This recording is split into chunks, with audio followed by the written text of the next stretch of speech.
Hello.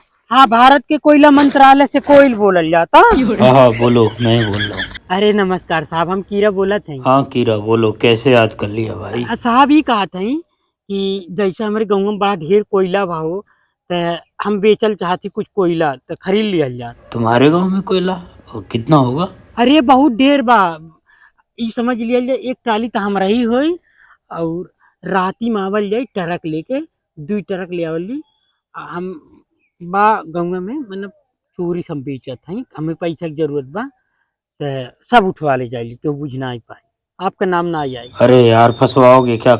इतना कोयला आया कहाँ से तुम्हारे पास? अरे आखिर भैंसिया जौन गोबरा करली वहू तो कोयलवे बनाला। गोईठा है खाली, मतलब ई बा। जाए सरऊ की रहू, तुम्हें गोईठा और कोयलम फर्क नहीं मालूम होता। गियरत ही जरत कि तोहरे दादा माई मानहान के केस कैदी कहे ना बेवकूफ लड़का समाज में पैदा कैले।